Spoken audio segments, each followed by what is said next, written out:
Contextos. En voz de Herman Koch es escritor holandés, de acuerdo con Editorial Salamandra, que publica Océano en la portada del libro. Dice que Herman Koch, nacido en Arnhem en 1953, debutó en 1985 con una colección de relatos, ampliamente conocido en la actualidad por sus libros, sus columnas periodísticas y su trabajo de actor y productor en televisión. El salto a la fama internacional le llegó con La Cena, sorpresa editorial del año 2009 en Holanda, escogido el libro del año y galardonado con el premio del público. Su siguiente novela, Casa de Verano con Piscina, fue recibida con el mismo entusiasmo por el público y la crítica, que destacó la honestidad y el coraje con que Koch aborda temas de la compleja ambigüedad. Desde entonces se ha convertido en uno de los narradores europeos más provocadores y estimulantes del panorama contemporáneo, y sus libros, cuyos derechos de traducción se han vendido a más de 40 idiomas, son un fenómeno internacional. Y saludamos con mucho gusto a Herman Koch. Herman, buenos días. Les saludamos Marcela Pámanes y Juan Ceballos. Vale, hola, buenos días, ¿qué tal? Y bueno, pues leímos con atención su más reciente obra, estimado señor M, muy interesante por el manejo del lenguaje y sobre todo por el hecho de ser un libro donde varias historias se van concatenando. Cuando yo lo leía me acordaba de la novela de Edgar Allan Poe, Un sueño dentro de un sueño, pero aquí es una historia dentro de otra historia y dentro de otra historia, y se van hilando todos estos relatos para hablarnos de un argumento también muy interesante con un final inesperado. Pero mi primera pregunta, Herman, sería: ¿qué tan difícil es de que lo que usted quiso decir en su idioma original de alguna manera sea tergiversado o no alcance la esencia que usted pretende cuando se traduce a otros idiomas? Bueno, sí, es verdad que esta es una cuestión un poco delicada, porque claro que yo puedo leer la traducción del castellano como también puedo leer el inglés, pero nunca tampoco puedo decir si está 100% bien transmitido la idea general de un libro. Pero yo creo que lo más importante que yo he oído, por ejemplo, de esta traducción, yo conozco muy bien la traductora y trabajo junto con ella, si ella tiene preguntas y todo eso. Lo más importante, y que alguna gente me han dicho, lo importante es que cuando el lector no se da cuenta de que es una traducción, que lo lee como si el castellano es un libro en castellano original y que no es una traducción de holandés de un idioma que la hablan muy poca gente, y que a mí me parece más importante eso, ¿no? Que está todo fluido y que no tienes que pensar en esto. Si alguna cosa, algún detalle no se transmite 100%, bueno, se pierde algo, pero a veces también creo que se puede ganar algo. Incluso cuando yo leo, nunca leo toda una traducción entera, pero yo leo, por ejemplo, un capítulo o dos de las traducciones al inglés y al castellano, a veces pienso, ese es un poco otro libro de otro escritor, pero no está nada mal. Y yo creo que este es lo mejor que puedes sacar de una traducción como escritor. Sin embargo, la traducción de Editorial Salamandra viene con un castellano de España, que trae muchos modismos y muchas palabras que no se utilizan en Latinoamérica. Entonces, como que eso de alguna manera, pues también es necesario recurrir a un diccionario para buscar palabras en el mismo castellano, pero que no se utilizan en el español de Latinoamérica. Por otra parte, Herman, me llama la atención que en varios puntos del libro se habla de una cierta misoginia o bien una cierta discriminación hacia la mujer, y me refiero a la página 15, donde dice: por la cabeza de su marido discurren cosas que ella, con su entendimiento limitado, su entendimiento de mujer limitado, nunca alcanzará a comprender. ¿Es un sentir holandés o es un sentir únicamente del personaje o de varios de los personajes, porque este mismo sentimiento se repite en varias partes del libro?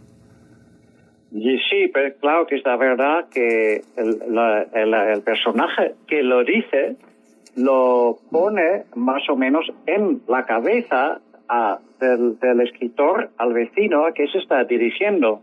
Es decir, que el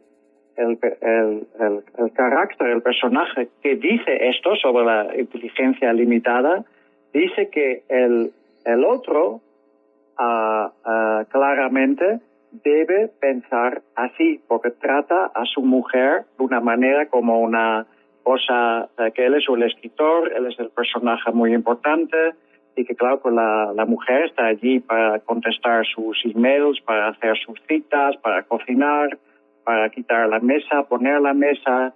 Y este es un guiño irónico, no tiene que ver nada con misógino ni mucho menos, ¿eh? Y se repite porque el yo del libro, bueno, es un poco difícil para gente que no lo han leído, que el yo del libro insiste en que este escritor piensa de esta manera sobre mujeres. Sin embargo, más adelante sí dice, lo acepta la propia esposa, porque dice se había acostumbrado a ser la mujer de, es decir, hay ese sentimiento de misoginia en Holanda como hay, o si no de misoginia, sí de discriminación como hay en otras partes incluso de Latinoamérica y del mundo. Sí, yo no creo que es así. Claro que existe la misoginia, pero en este plan yo creo que yo me he limitado mucho más a detrás de cada escritor, de cada político o residente, lo que sea, o director de cine o actor, hay una esposo o una esposa que claro que hace todo esto posible, que hace el trabajo invisible para que el otro, el así dicho genio, el así llamado genio, puede lucir. Porque hay alguien que tiene que hacer las compras, ¿no? Porque claro que el escritor no tiene tiempo para eso. Tiene que escribir, tiene que dar entrevistas, conferencias. Yo lo he puesto en esta manera, no como un comentario general de la posición o la situación de la mujer en el mundo en general. En otra parte del libro dice textualmente, hay libros en los que aparece el escritor como personaje o en los que hay un personaje que dialoga con el escritor.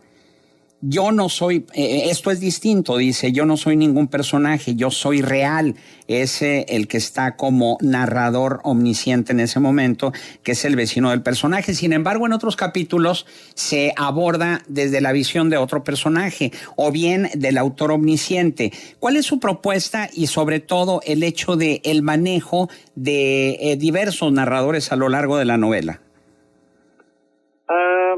Bueno, yo he empezado esta novela con la idea de que solo iba a narrar la historia un personaje, una persona, el del principio, el vecino que se dirige al escritor vecino de arriba, en más o menos una carta, y se deja un poco en medio si esta carta va a ser mandado o nunca.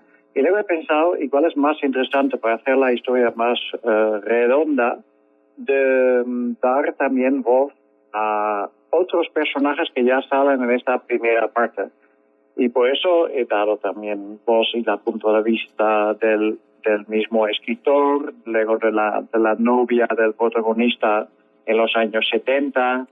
Y me parecía así todo más interesante y también se ve objetivamente más, puedes como lector juzgar más o conocer mejor a los personajes, mejor que cuando solo hablan en primera persona o en tercera persona.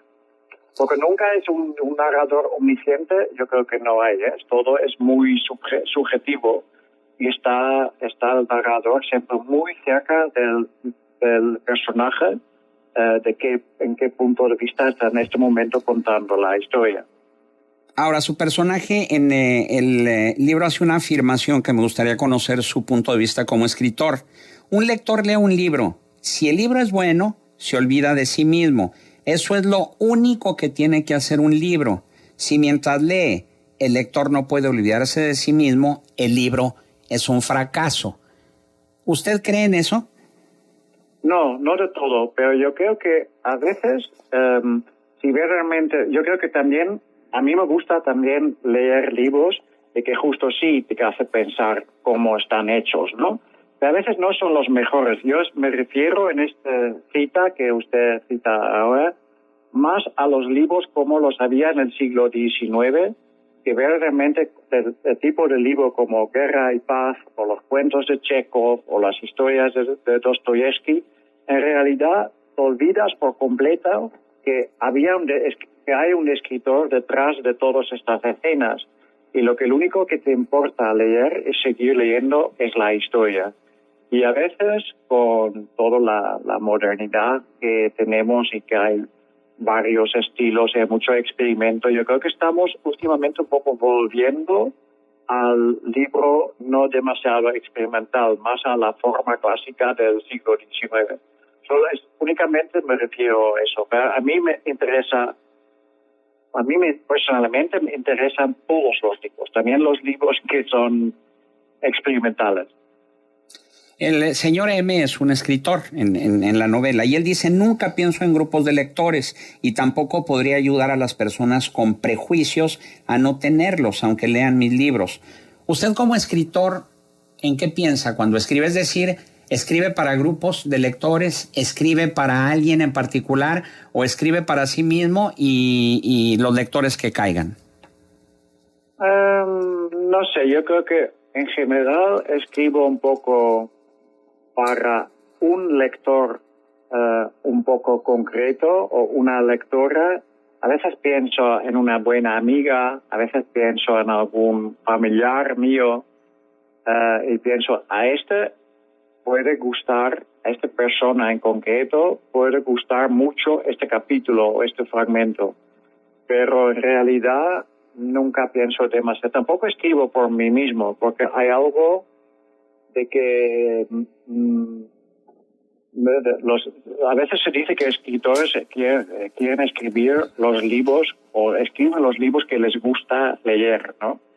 Pero yo no lo tengo tan claro que mis libros son mi lectura favorita. Lo que sí son los libros que me gustan escribir. Y por algo nunca puedes realmente 100% asegurarte de que la historia que vas a escribir es verdaderamente lo que quieres, la historia que quieres escribir. Que una vez empezado, una vez que llevas como 40 o 50 páginas, la historia pide otra cosa que incluso yo como escritor puedo pensar, bueno, así nunca lo he intencionado, pero aparentemente no hay otra manera de solucionarlo, no hay otra manera de resolver la historia.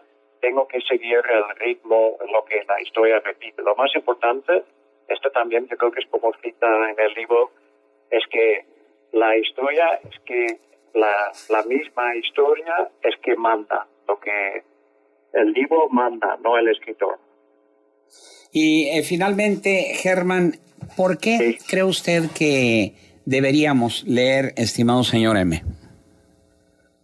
Bueno, yo creo que es un poco una combinación entre lo que hemos dicho antes, de que puede ser un libro en que el lector puede olvidarse a sí mismo, de que puede realmente entrar en la historia. A la vez, yo creo que hay muchos puntos que te hacen pensar o reflexionar de otra manera sobre ciertas cosas que asumimos todos como verdad. Y luego sí, claro que hay el suspense también. Yo creo que es el tipo de libro que te lleva de capítulo a capítulo y un poco un tópico, pero a mí mucha gente me han comentado que es difícil de dejarlo porque quiero seguir hasta el final. Y así yo también lo he escrito de la misma manera, lo he escrito sin saber mucho a dónde iba a ir, que para mí personalmente también era un suspense escribirla. De acuerdo. Bien, Germán Koch, escritor holandés, autor de Estimado Señor M, nuestro agradecimiento por su participación aquí en Contextos. Vale, gracias. Buenos días.